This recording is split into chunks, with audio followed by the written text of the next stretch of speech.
abeen wanaagsan daawadayaal dhammaantiinba waa barnaamijkeenii astaan horumaraad uga barateen studioga Melbourne Puntland TV wadankan Australia. barnaamijkan caawa waxaa marti igu ah Cabdikariin Nuur Maxamuud waa cirfe ee ah nin Soomaali ah reer Puntland horeyna wadanka kan Australia u yimid waqti fog aan iraade 1988 halka Cabdikariin wuxuu ku yimid scholarship ama waxbarasho deeqa oo laga soo diray Soomaaliya wuxuuna ahaa dhinaca beeraha. Cabdikariin waa aqoon-yahan saan idinku sheegayba ku takhasusay dhinaca beeraha, laakiin Cabdikariin hadda waqtiga kan xaadirka kuma shaqeeyo aqoontiisii beeraha. Cabdikariin waxa uu halkan ka noqday oo Soomaaliya ku noqday gaar ahaan Puntland 1993 waxaana la yiraahdaa wadanigu haddii dhulkiisa dhibaato ka dhacdo kama carare ee waa uu joogaa. nasiib wanaag Cabdi maadaama uu halka kan joogay ee sanayn isagu markaa dadkii soo qaxay ee halka ka soo cararay waxa ay u noqon weysay inuu ku fiirsado sida wadankii oo dhibaatadaas ka dhacday. markii uu noqdayna wuxuu la kulmay dhibaatadii badnayd oo waqtiga ka jirtay. si uu markaa wax qabadkiisa ugu bilaabo waxa uu aasaasay idaacad la oran jiray ama la yiraahdo Radio Gaalkacyo, taas oo ahayd maadaama idaacadihii ka jiray wadanku ay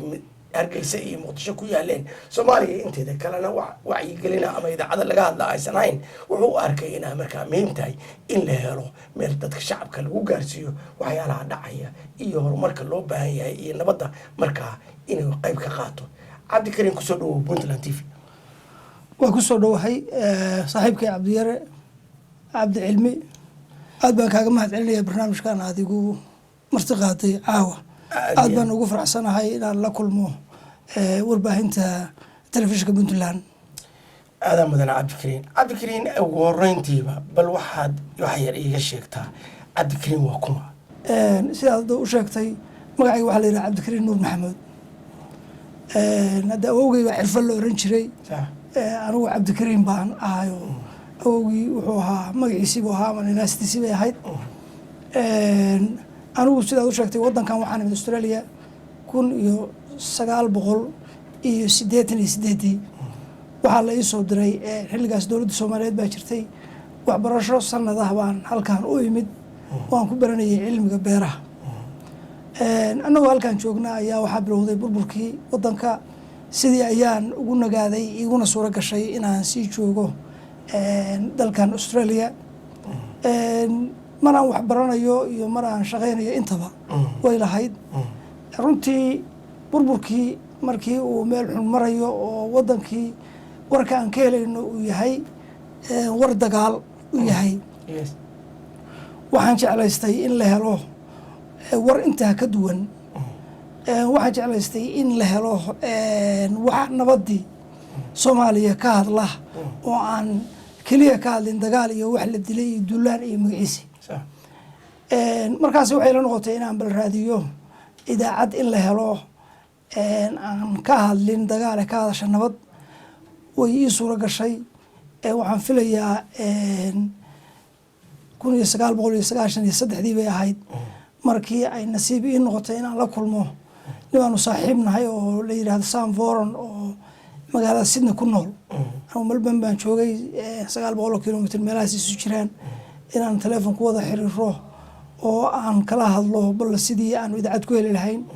isaga laftiisu waagaas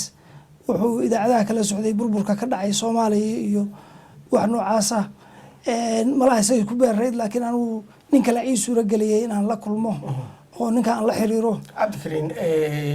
adoo raalli ah waxaan jeclaan lahaa in aad bal iiga waranto markii ugu horeysay oo yani ugu horeysay aan oranay booqashadaadii aad ku noqotay Soomaaliya ee aad tagtay Gaalkacyo ahayd markaa. waxaan is leeyahay magaalada Gaalkacyo galabtaas dadka u soo hoyday 300 oo qof ma dhamayn. magaaladuna magaalo dagaal ka dhacay meelaha qaarkood guban yihiin guryo diiran yihiin oo la diirtay magaalo burburtay bay ahayd. waxaanu joognay bil iyo xoogaa yar baanu joognay. idaacadda waxaanu furay 18 August isla 93 markaas idaacadda aanu furay dadkii magaalada u soo hoyanayay 5,000 baan ku qiyaasay. Cabdikariin dareenkaagu see noqday markaad tagtay? waxaan la qiyaasi karin waqti bulshadu ay u baahnayd cid banaanka uga timaada oo wax u sheegta ayuu ahaa meel dad ku noolaa tilaas yar ahaa markii idaacaddii aan furay runtii dareenkayga yacni waxaan qiyaasi karin ayuu ahaa dadkii oo dhan oo ka mahad celinaya garashadii noocaas ahayd oo rabbina uu ila garab galay oo ila hirgeliyey saaxiibbana aan u helay waxay ahayd waxaan la qiyaasi karin wax haddii aan damco inaan ka sheekeeyana sida hadda laabteeda ku qoran maskaxdeedana ku duuban ay qaadanayso inaan sanado dhan aan ka sheekeeyo ka waramo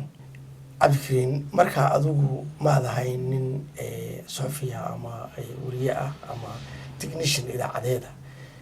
dabcan tababar waa qaadatay laakiin adigu imise qof baa tababartay markaas si idaacaddu u socoto idaacadda waagaas waxaan u tababaray 24 mutadawac dad volunteers ah oo aan cidina noo keenin iyagu noo yimid oo yiri waxaan rabnaa inaanu idaacadda baranno oo aan wax ka ogaano muddadii runtii aanu haysanayna muddo kooban bay ahayd laakiin dee burburkii waddanka dad badan oo aqoon kala duwan lahaa ayaa waddanka dee qoloba maaragtay degaan meel barya buux la kala aaday gaalkacyaan waxaan ka helayba rag saxaafadda horey uga shaqayn jiray marka annagu wixii dhinacii farsamada iyo qalabkan siday u ilaalin lahaayeen baan xoog ugu tababaray wixii saxaafadda ku saabsanaana muddada iyadoo oo gaabneed awgeed waxaanu xoogga saaray in dadka kale ay sii wadaan barnaamijyaad bilowdeen markaa wacyigelina dhinaca nabadda u badnaa iyo horumarka ma isleedahay taargetkii aad rabtay waa gaarsiisay muddadii aad ugu talagashay inaad dabcan reer baad lahayd caruur baad lahayd waad soo noqonaysay waad shaqaynaysay waa noqonaysay jeebkaagaa ka waday ilaahay khayra kaa siiyey ma isleedahay taarget intee la-eg baad ka gaartay ama horumar intee la-eg baad isleedahay waa ka gaartay muddada aad ugu talagashay dabcan waqti baad niyadda ku haysay aad lahayd ilaa intaa halkaa hala gaaro waa su-aal aada wanaagsan weeye anigu waa aasaasay waa u bilaabay awooddiisu way yarayd inta badan waxaan xoogga saari jiray in farsamadiisa iyo awooddiisu ay weynaato sababtoo ah aniga taargetkaygu ma ahayn puntland keliya ama gobolladii waqooyi bari ama may ahayn taargetkaygu soomaali weyn buu ahaa waxaana doonayay had iyo jeer xogta aan ka shaqaynayo waxaan ka shaqaynayo wax soomaaliyeed inay noqdaanu soomaali weyn oo dhan wada gaara haddee maadaama uu shaqaynayo hadda ilaa 22 sano u marayo waa oran karaa taargetkii aan lahaa ilaa haddeer sidii aan rabay buu u socdaa laakiin dadka hadda ay gacanta maamulkeeda ugu jiro awooddooda aqooneed iyo taageerada bulshada ay ka helaan bay mar walba ku xirayd waxa ay bulshada gaarsiinayaan marka iyagayna ahaayeen wixii bulshada hagaya wax gaarsiinayay aniga may ahayn anigu semberi waxaan jeclaa inaan ka caawiyo dhinaca farsamada wixii qalab ay u baahdaan inaan ka caawiyo weligayna maalin ma maamulin waxaan u haystaa anigu waa keenay laakiin bulshadaan u keenay bulshadaan kala mid ahay waxaan anigu leeyahay ama haddeer kumana sheeganayana ma aha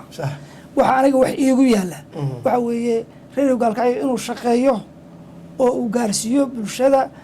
ka helaan xogta ay rabeen baahida bulshada u qabtana ay maaragtay ay ku fushadaan cabdikariin sida bilowgeenii aan ku sheegayba dad badani oo halka jooga ama dhulka jooga waxay ku arkayaan nin wadani ah wadankii jeclaan lahaana inta uu nool yahay inuu isbedel badan arko isbedeladii aad jeclayd gaar ahaan puntland soo babedelay bal wax yar ma iga taaban kartaa iyo maanta meesha la marayo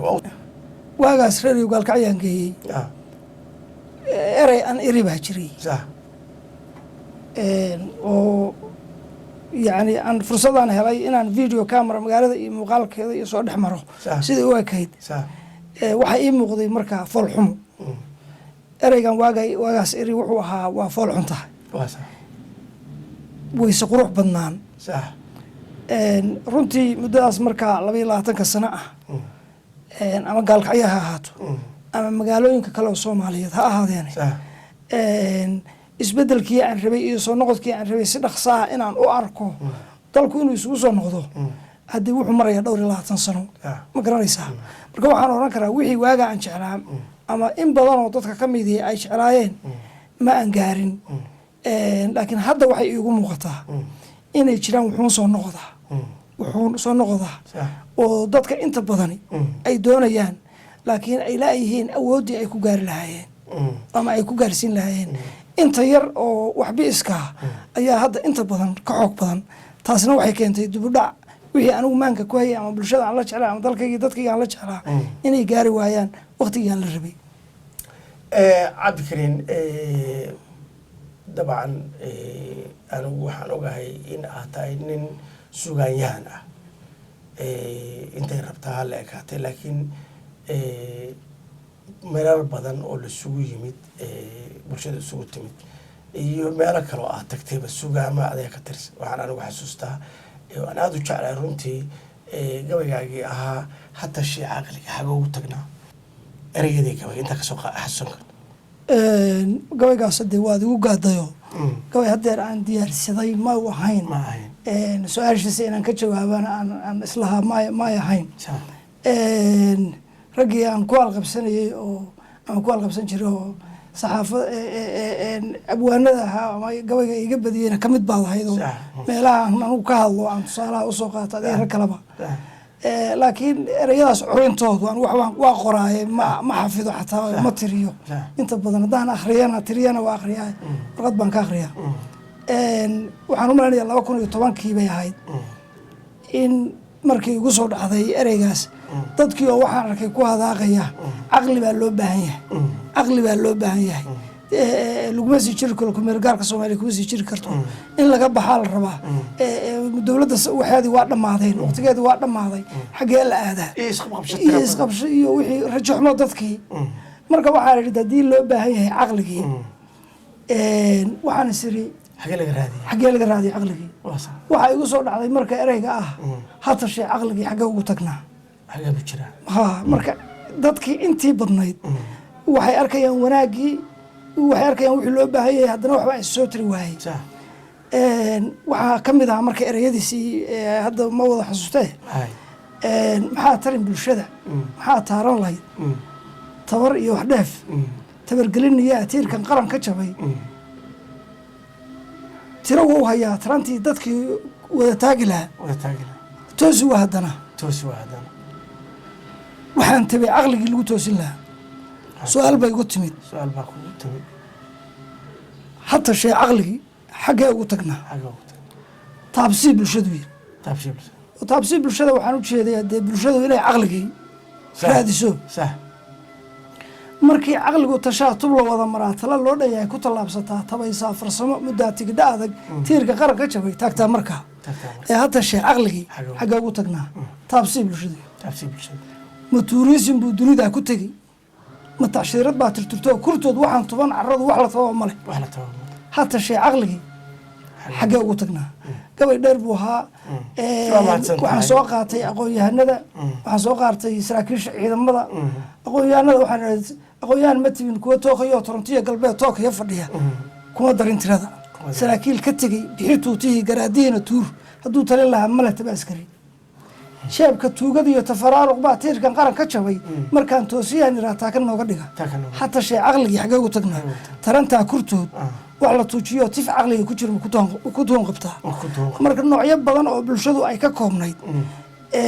baan ku soo qaato dadkan qaxayaa ka mid ahaa waxaa ka mid ah tuugada iyo kuwa dhaca iyo boobka sameeya waxaan ku soo qaatay kuwa suuqa iska hadalka waada bulshada suuqa geliya waxaan ku soo qaatay kuwa khamaarka iyo tulubka iyo waxa iyo ciyaara waxaan ku soo qaatay kuwa sixirka iyo faalka iyo asraarta iyo sameeya kuwa diinta isku haysta waxaasoo dhan baan mariyey oo ma garanaysaa marka kuwaan leeyahay tarantaa kurtood wax la tuujiyo tif caqliga ku jirba ku tuun qabtaa kuwaasay ahayn hata shay caqligii xaggee ugu tagnaa horta caqligii sidii baan u goobahayaa Soomaali ay ku midoobi lahayd oo ay uga bixi lahayd dalkaano waxaadna ila moodaa weli inaan fahmin dalkan annagu inaan leenahay tii lafteediiba waxay igu sii dhalisay xoogaa waa sii rajaxumaado markaan caqligii waayay baa gabayga hadda kaloo aad magac dhowday oo dhulow raalli naga noqo dhulkiibuu carooday oo ka xanaaqay waxa dhibka lagu dulhayo dadkan la laynayo waxaan la dhacaya iyo dhulka iyo bulshadii aan uba jeedinba dhulka wuxuu ku yaallo marka iyo nabadiyo qiimaa ugu lahayn iyo wixii xunaayo loo jeedo kii qaban lahaa uu leeyahay markaasaa dhulkii dhaaranaya wuxuu leeyahay uu dhimbilaan noqonaya waa dheelinayayo dadkoo dhan waa baabiinaya haddaan sida lay dhaamin markaasaan iyana curiyey mid aanan hadda marinaynin dhulow raalli noqon la yihahdo marka dhulkii waxaa isu jawaabayeen nin abwaan oo wax kala garanaya baa isu jawaabaya oo maaragtay isu jawaabaya waxaa ka mid ahaa dhulkii baa hadlayo wuxuu yihi dhalaankii dheega aan ku koriya igu dhababaceeyo halkuu igu dhaqmi lahaa halkuu igu dhaqmi lahaa dheeftayda guran lahaa dheemantiiyo macdanaha shidaalka dhex jiifiyo waxaa uu guran lahaa maxaa dhiig loo qubayaa oo dhibaatada lagu geysanaya waxaas uu leeyahay ma garanaysa marka nin abwaan oo maqlahayay oo dhaarta dhulka ka dhacaysa markaa u imaanayo isaguna u jawaabayo le dhulow raalli naga noqo marka taas saas yahay. cabdikariin maanta waxaad ka timid maalin dhow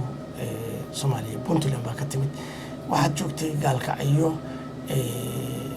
muddadii hadda madaxweyne gaas uu yimid oo ay ka jirtay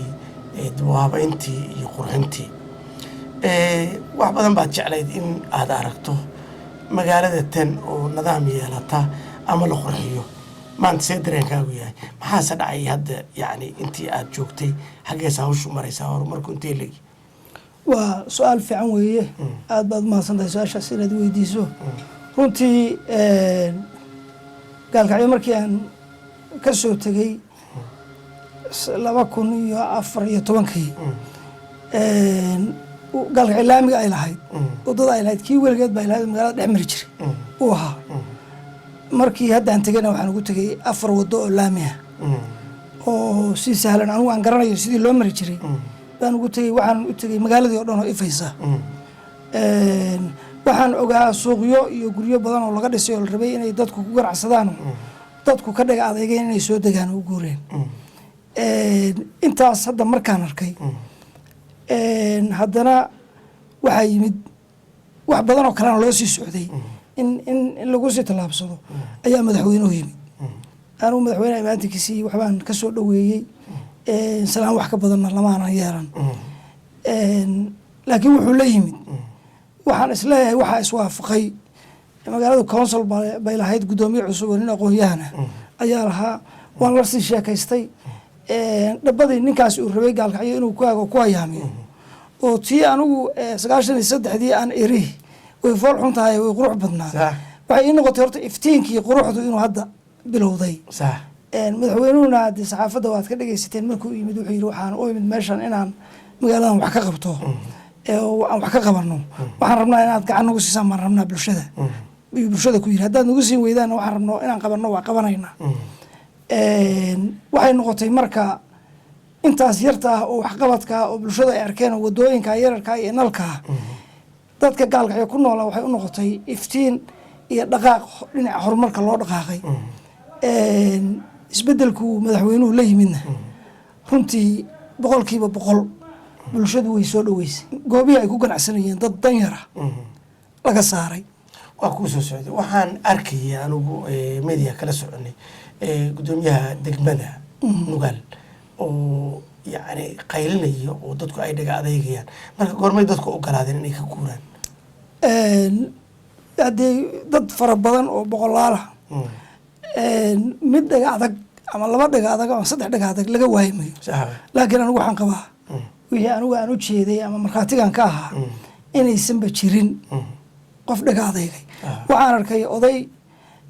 guri buu ku lahaa meel dhismo dowladeed dhinaciisa wuxuu ka yimid meel Galdoog u jirta 25 kilomitir oo xuduudda Itoobiya wadaan buu wataa uu baraagta kaga dhaansan jiray dhaanka iyo xoolaha ku waraabsan jiray waxaan u imid buu yiri gurigayga halkaa ku yaala haddii dumin ay gashay inuu diyaar yahay xafiiska dowladda hoose buu taagnaa islaam baan arkay sidoo kale qofka ugu dhagaha adag waa qofkii yiri intaan tarniiga iyo alaabta gudaha iga taala aan kala baxayo hala ii sugo waqti hala ii siiyo iyagana wuu codsanayay maalin iyo labo waana la siirayay waana ku guurayeen cid ka dhaga adeegtay dhulkii dowladdu ay u baahatay in wax laga qabto cid ka dhaga adeegtay ma jirin iyo dadku diyaar bay u ahaayeen waxaana halku dhagooda u ahaa haddii wax naloo qabanayo oo dan caam ah la qabanayo guryaha annagu aanu degannahay hadday dantu soo gasho diyaar baan u nahay inaanu dhiibno la dumiyo beer laga sameeyo isbitaal laga sameeyo waddo laga dhigo sidaasi dadka waxaadan malayn karin anaa og meesha iga taabatay sababtoo ah waa aniga kuleeyahay hadalkii 93 aan lahaa waa fool xun tahay maanta waa qurux badnaan waxaan arkayaa haddii sidaa lagu sii wadana in ay noqon doonto يعني قروح دي عن ربي أو قروح سوماليات أو دن نقطة أو لقى ضيضه مقرنيسا لقى ضيضه تصالح أي نقطة إن نقطة سببته وحيرك هل كميتير أو قروح ذا وقال كأي لقى سميه أما مقالب سوماليات أو كسر لقى سميه وحويه وهرمر سوماليات ويه وأنا أقول سومالي أيوجا أي أدي أو دنيا هرمركا دنيا نبت قليادة دنيا أول بعيو أدي ويان سببته inagu Soomaaliyeed dalkan inaga leh dhibaatada iyo isqabqabsiga wax yar bay jiraan inta badan dadku ay wanaag iyo magciisi galgacayna waxa weeye magaalo wada degayo magaalo kale leeyahay maaha markii madaxweynaha la doortay gabay waxa tirsi dardaarankaasi gabaygu magciisi wuxuu ahaa dal jiro madaxweyne dardaarankii madaxweynahaas aad filaysay in uu ku shaqeeyo maxaad isleedahay gaas waa ku sifoobay maxaa aad niyadda ku haysay oo aad ku faraxsantahay oo qabtay maxaad se ka dhiman oo aad jeclaan lahayd inuu sameeyo talaan oranayaa waad ogtahay oo intuusan is-sharaxin malban buu noogu yimid oo kusoo dhaweynay dadkii la kulmay oo weliba kelmadaha is yidhaahdeen baan ka mid ahaa marka wuuna nala hadlay oo bulshadu la hadlay baan ka mid ahay وأنا ورئيسنا سؤالنا وويدين وحان أخريي مركا وحو مانكا كوهيو وحان أنو مركا شعلا يوحي عن كاركي وان السقود داري وحان إريبالو تبتاس بي أباهانتها إن لقاادو horta maasadii way horta alootan waa wada akhrin karaa waxaan iri daljiro madaxweyne Puntland daafeed iyo waxa duuyo ku nool dadka jooga dusheeda iyo inta hoos ugu duugan daacadkii Ohio diirad baan ku arkaa yoolka doonay inaad ku ekayso dalkan cilmiga la durduurtiyo daryeelkii caafimaadka iyo dekedaha la balaashay garoomada laga duulo dibadda looga yimaado dakhligeena dhamaanna dalka loogu adeego dadku qaato mushaarka bil kasta dabadeed qorshahaaga diyaarsan ama ka daydeeyso ku darso madaxweyne waxay bulshada doonayaan hadba tay dalbadaanayo dantooda tay u arkaan ka saar meesha danaysi midka tiisa u doodiyo ku duulka ku nool waa dariiqay barteen adoon daab wada saarin sidii daaqa xirmayo siyaasaddu waa dabrantahay dal jiro madaxweyne diirad baan ku arkaa yoolka doonayaan inaad ku ekayso dalka dadku waa dalmadeesiyo qaar kaloo dani keentay dulmiile isqarsha dabshidaya intaas kuwa daah ku ragayo hadduu geysto dubaaqo dalackaad istiraahdo dabadu qoys la galaayo dusha xeer kaga keen siday diintu banaysay daldalaadkan mutaystiyo ama wax xabsi daayin qof walba dambigiisa kaga tuuro dusho ciqaabtiis haddabaasho dal dhisow madaxweyne diirad baan ku arkaa yoolka doonay inaad ku ekayso dalkan dudadii meeday aqoontu kuwa jooga degaankiyo dibadaha uga yeer iyagoo isku duuban u furdood cilmiyeed hadoojiyeen maskaxdooda dariiqii ha fureen doog noogu dhowaa waad la socoteen baan filayaa inuu gaalkacyo ka furmay shir wadatashi Puntland oo uu dhici doono mid kale oo qarra lagu qaban doono garowgana ka dhici doono waa dudadii meeday aqoontu weeye wuxuu sheega dadkeena duruus gaara u baasha qofba doorka ha qaato dawadaagna ahaada innagaa darsanaynaa dadka ugu sarreynaa ku dareersha hayaanka hogosha da-ayso doogeedu haatan carfaayo dal dhisow madaxweyne diirad baan ku arkaa yoolka doonay inaad ku ekayso dalkan afartaa dulmar weeye iyo dareenkii badankayga ee maskaxdeeda duxdeeda iyo waxa maanka ku duugan dibbay soo socotahay waa kuu deexanayaa intaani wayga daroor daacdow madaxweyne dal jirow madaxweyne dal dhisow madaxweyne daryeelow madaxweyne dalku waa ku rabaa rabbigayna ku dooraya dariiqa ku hayaansha markaad yoolka dul taagto daa'im baa mahaddaale dadka reer Puntland damaashaada ku ciidaan. damashada dardaarankii ugu dambeeyey oo aad dadka Soomaaliyeed iyo gaar ahaanba goboladan maaragtay Puntland wixii kaaga aadanaa. waxaan oranayaa waa su-aal aad u wanaagsan. erayo wacyigelin oo hadda ka hor aan isticmaalay baa waxay ahaayeen, waxaa ka mid ahaa waa tacabkasaar qori lagu tushaa, waa tacshiradaha tarab u laha, waa tirtiroo dadkii wuxu talisa waa wacyigelinta tani waxay tiri bulshooy waa taan kurteen wada taagnay calan, waa taan dunida taan isnoo cayaar tartamada la galo taagteen baxnay towradii markii taliskii dhashana tiltilima shaxrad sacab wada tunay kii tabanayay iyo kii lagu tirsaday tarantii wataa tabanay dhashay. wacyigelinta tani waxay tiri bulshooy waa teena guud, waa tayda male tashi wada jir iyo waa tala wadaag. marka waxaan leeyahay dowladda Puntland waxay tiri ha la isku tashado, waxay tiri waa xisaabtan baan ma garanaysaa hadda wixii ka dambeeya hal xisaabtamo iyo anti dhowr baan ku xisaabtamaynaa. waxaan rabaa marka waxaa la rabo waxaa lagu gaari karaa tashi wada jira iyo tala wadaag. waxaa la rabaa dowladduna rabitaanka bulshada inay ku shaqayso, bulshaduna inay dowladda kula shaqayso rabitaankeeda oo iyadaa loo shaqeynaya, bulshada loo shaqeynaya. waxaana lagu gaari karaa nabaddu waxay u baahan tahay horumarkuna nabad buu u baahan yahay. labadooduna way isu baahan yihiinoo haddee ma horumari kartid haddaadan nabad haysan, ma garanaysaa. nabad haddaad haysan haddee horumarkii baad u baahan tahay. si marka Soomaali weyn meesha ay rabto ay u gaarto u higsato,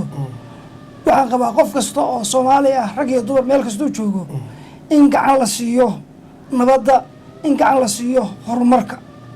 ma garanaysaa. markaas waxaa soo baxaya waxaanu u baahnayn. midda kale hal kalaan rabaa inaan ku daro, bulshada Soomaaliyeed waxay ila moodaa inay yihiin dadaan dalka lahayn. dalkana iskama lahaan kartid haddaadan u danqan, ma garanaysaa, oo aadan ka ilaalin wax walba, oo aadan ilaashan oo isku ilaalin. waxaan leeyahay marka dalku dad kale ma leh,